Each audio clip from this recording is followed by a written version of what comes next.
Well, there's the south boundary of the town of Sevastopol. It's right over there. You could, if you were a little higher, we could see the silos that are right on the town line. It's probably one of the most beautiful panoramas, at least from my perspective, that there is in Door County. You know, it's hard to imagine that 160 years ago, in 160 years, that's 2 human lifespans. If we were to stand and look here, all we would have beheld is wilderness and trees. There would be a few clearings here and there. But by the 1840s and the 1850s, the settlers were starting to come into this country. And they came into Door County about in the 1850s because the county had been surveyed in 1834. And by surveying it, all the parcels of land, every 80-acre parcel, was identified. So if you came out here and you wanted a particular parcel of land and you liked the lay of the land, you simply would go to the Register of Deeds, record it, and if you were at the right time, you could probably have the land if you promised to build a house on it and live there for 5 years. But even though we think of 160 years ago, it's kind of good to remember that about 6 miles straight south of here in the city of Sturgeon Bay, there's a Palo-Indian architectural site. And what the Palo-Indian architectural site tells us, it tells the archaeologists, that there were humans here 10,000 years ago. And how do they know that? They know it because of the Indian heads, arrowheads, and the pottery shreds that are laying about in a garden called the Cardi site. It's been designated, and there were people here. They were the Clovis Indians that came from Russia, crossed the Bering Straits, came down our west coast and into New Mexico, and there's Clovis heads, spearheads there, and they found their way up here. That itself is an interesting story, and you should check it out because there's more and more information going to be gathered on that as time goes on.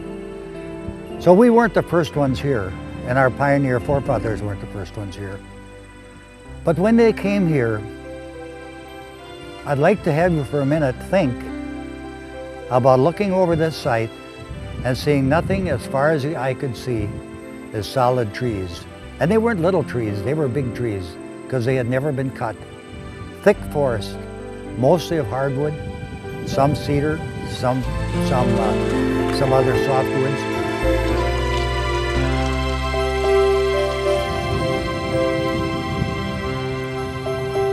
So the period of the Palo-Indians, we don't know how long that lasted, but the intervening years certainly saw types of human habitation.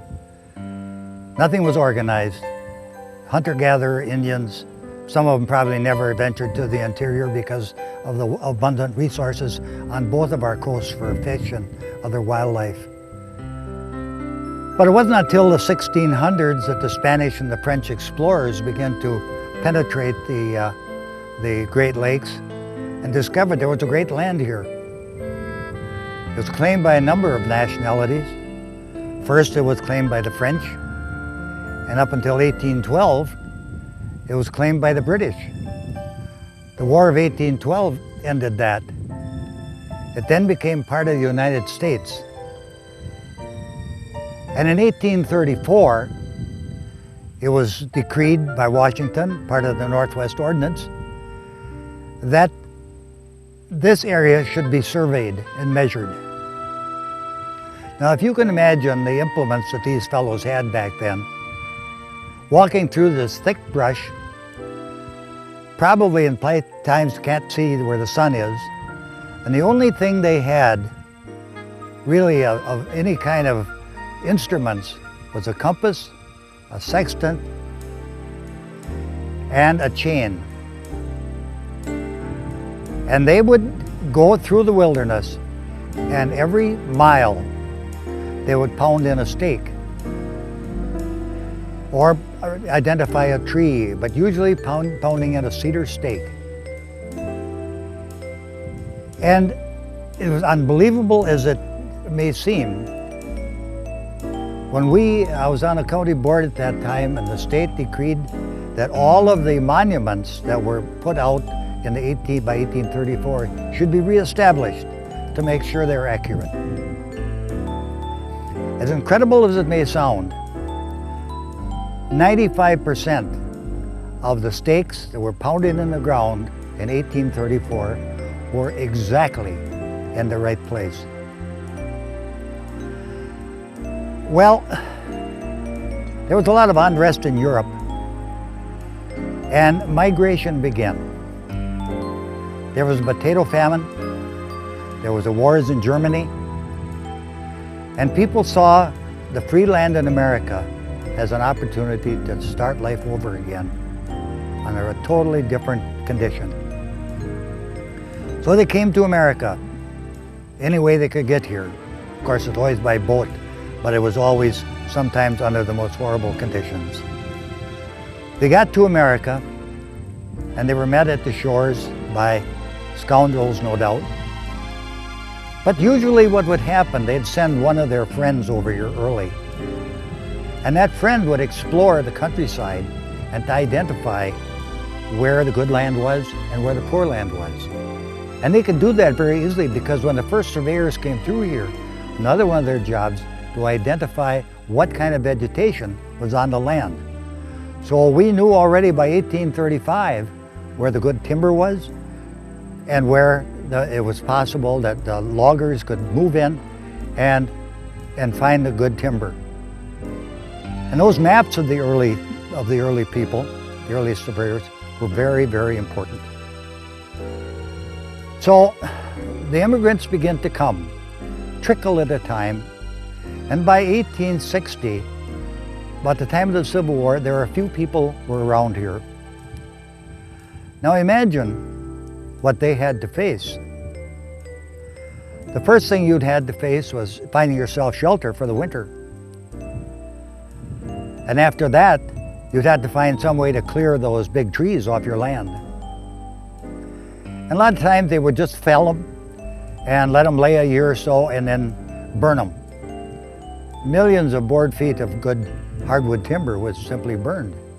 But on the other hand, it made the soil richer, because the soil here is not the richest soil in the world, but it's a good soil. So they began to clear the land, and one of the first things they started to grow was wheat. At that time, wheat was a pretty good price. But because of the small acreages and the variations in the weather, the wheat crops weren't very good. They didn't provide a steady income. Instead, they looked for something else. And there was one thing that grew here very well, and that is grass. And what could you use grass for is pasturing animals. So they began to bring in a few animals, and they were dairy cows. They'd have the milk for their own use. And finally, it got to be a little more successful. They got more land cleared.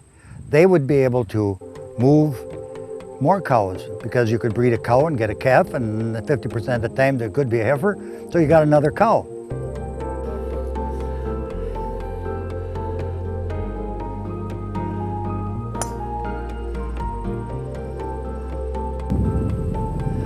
So it was in the 1860s, 1865 and 70 that these people began to come into the United States, and they came in large numbers. And they found the land just the way nature had left it. So the job began of clearing the trees and building the homes. While building a home was a big job, one thing that was in their favor is there was a lot of cedar growing in this area. And of all the logs, cedar was probably one of the finest logs to build with. It was easy to work, and it was permanent. There are some of those old houses still around, although they're covered with siding. They were built in the 1850s, and those logs are as strong as they ever were. Well, when they got the cows and they began to expand their herds, they found it was pretty easy to, or less difficult, to milk the cows, separate the cream and make butter, take the butter to town along with the eggs from a few of the chickens and maybe a hog once in a while. And they would barter for groceries and services and this sort of thing. And there was an economy starting. It started slow and it took a number of years. And that economy was very interesting. We look on the rural roads today and we wonder why these beautiful roads out here in the middle of what you might think is nowhere. But these were ways to the market. And they were built by each town with labor that was donated by the farmer whose road it was happened to be in front of his place. They'd crush the stone, because there were plenty of those around, and they'd make a road. And that road was every mile, every square mile there was a road. You travel around the country and you really don't find that kind of development many places, because here the land was developed into 80-acre parcels. But out west, 80 acres wasn't enough to make a living, and the land was much bigger, 160, 200 acres. And they weren't going to build a road around it. So it was a different road system, but nevertheless, we're blessed with a good road system. And by the 1920s, this land was all pretty well bought up and developed. One interesting part of history is, before the Sturgeon Bay Ship Canal was built, there was some controversy about how the money was going to be raised. Well, the federal government owned a lot of land. A lot of it didn't sell, maybe marginal land or whatever. And the federal government put that up for sale, gave it to the canal company. And they could sell the land and they could keep the proceeds to help fund building of the Sturgeon Bay Ship Canal. And while that didn't take care of all the funding, it certainly gave the people that were proposing it an incentive to get started. Later on, federal money came along and the Sturgeon Bay Ship Canal was finished, and it was finished in about almost 1880, I believe it was, and opened for business. You know, that's something that I never cared much for, is golf. I never got into that. First place, I spent my whole life walking around a big field. And if you think I'm going to walk around a big field chasing a little white ball, I'm not going to do it.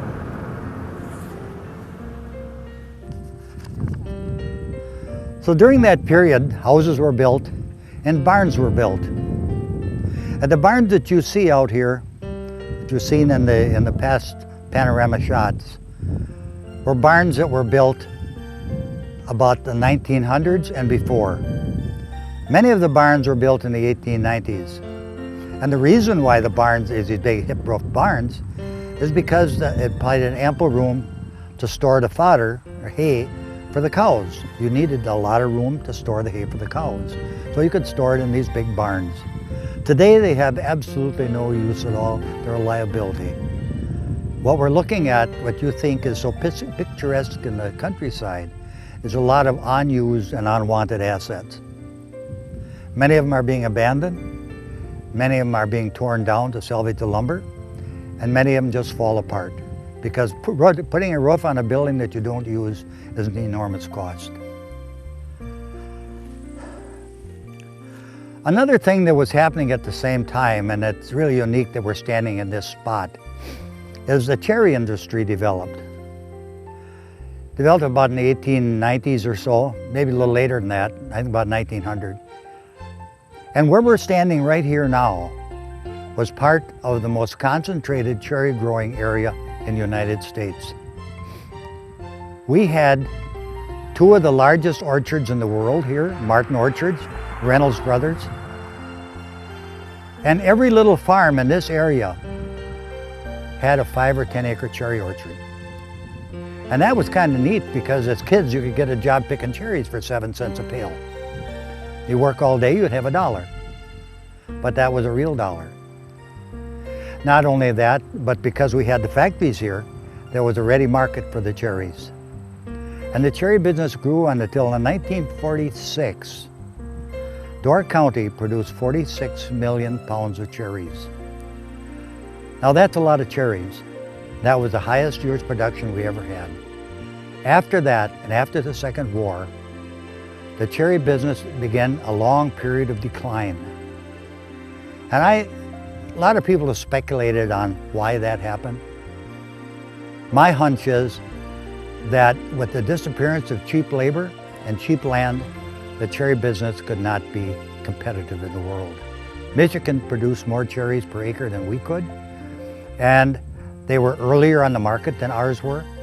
So the prices, high prices were set, and if there was a glut on the market, Door County would end up with the lowest price. So that's probably one of the things that happened. It never revived. There are some excellent orchards in Door County right now, guys that are doing an excellent job, but they're a little more scientific, and they're making it work. Talk about the local economy and who was running around these roads during all this time. There were a lot of people running around. I can remember, I was here in the 1930s, that there was a fellow who would come around called the Watkins man. Now, what is a Watkins man? A Watkins man is a fellow that would come around about once every 2 weeks and deliver supplies to the local housewives. For example, they had the best vanilla in the world, according to my mother. They had all kinds of spices and things like that. And I think the company's still in business. There were the milk trucks that went through every morning, because the milk had to be picked up every morning because there was no way to artificially cool it. And if you let it sit in the sun too long, you know what would happen to milk.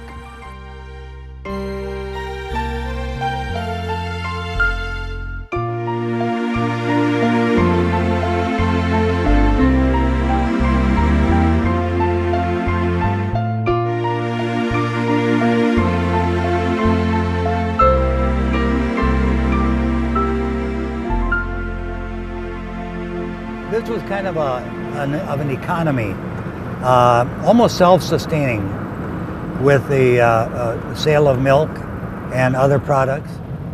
The people who would travel these roads, like I talked about the Watkins man, but there were the junk dealers would come around with their old cars and their trucks, looking for old farm iron and junk to buy. There were people that would come around and selling household equipment and all sorts of things that people didn't have a chance to go to the store and get. These people would deliver them. One of the most interesting people that I remember are the ragmen.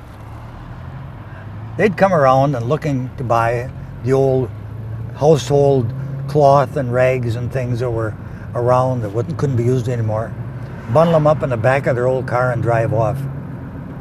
Some of these people, their children, became prominent Door County business people when they were in later years. But that was their start.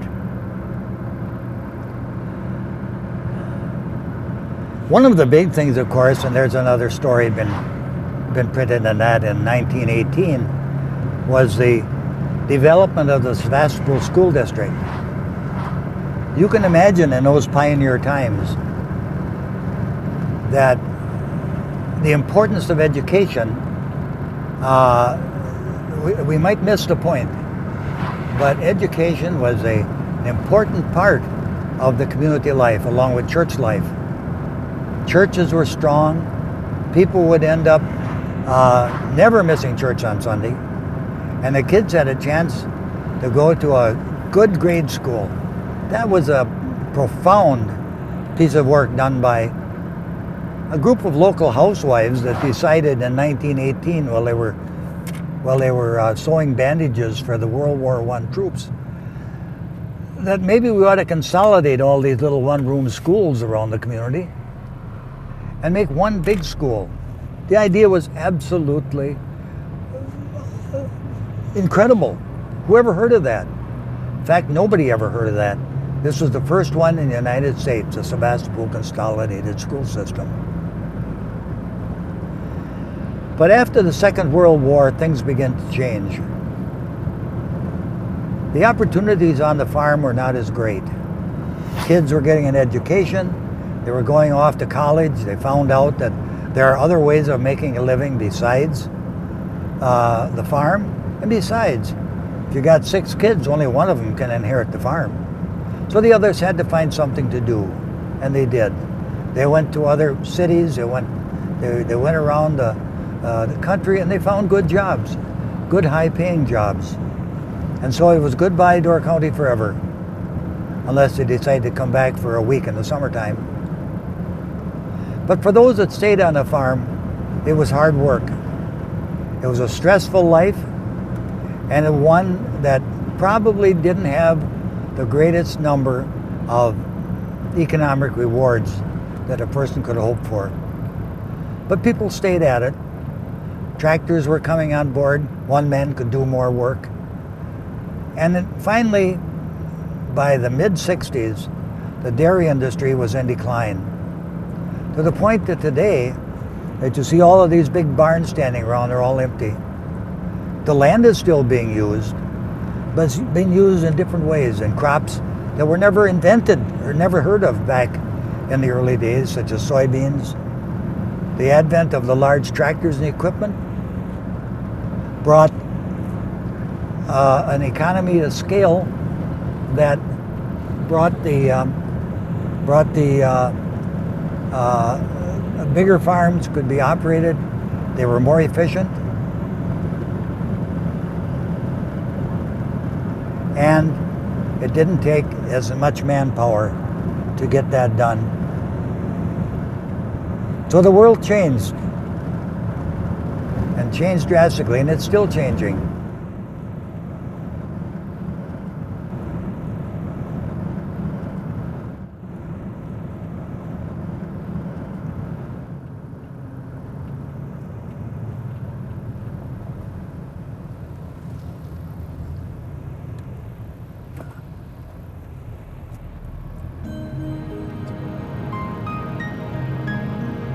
I'm so fed up with politics that I don't even want to listen to the news anymore.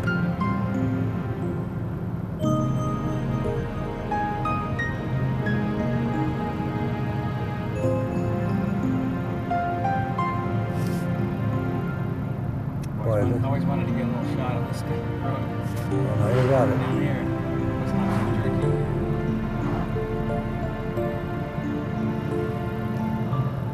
Isn't it good that somebody had the sense to save some of this?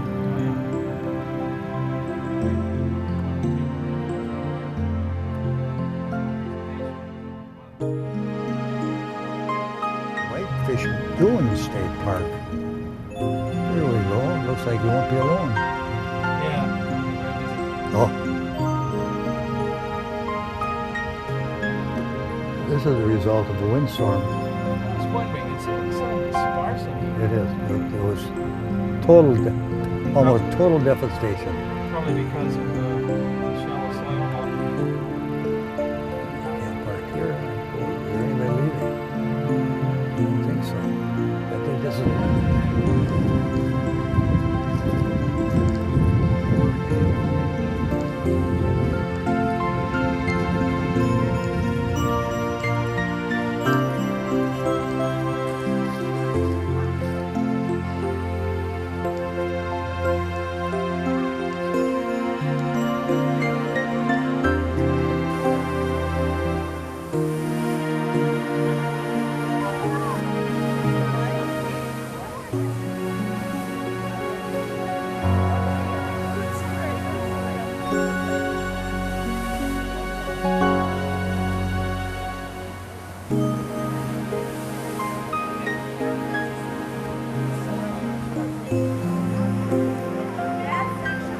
It was probably one of the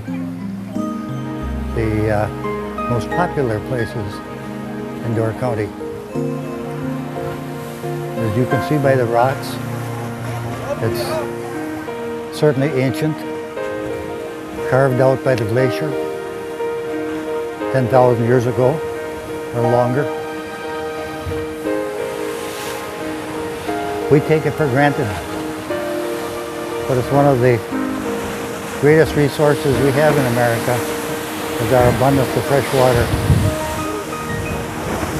You can imagine the thrill of the first sailors that came down these lakes and looked at this shoreline. And to think there was this part of the world that had not been discovered, and what an opportunity it was for them, with abundance of food, abundance of wood, and very few people.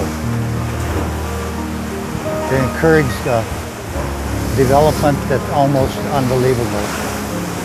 In 200 years, a little better than 200 years of human history, we were able to carve this country out of wilderness and make it into the most powerful nation in the world. It was only because of dedication and hard work. Not much of it had to do with luck.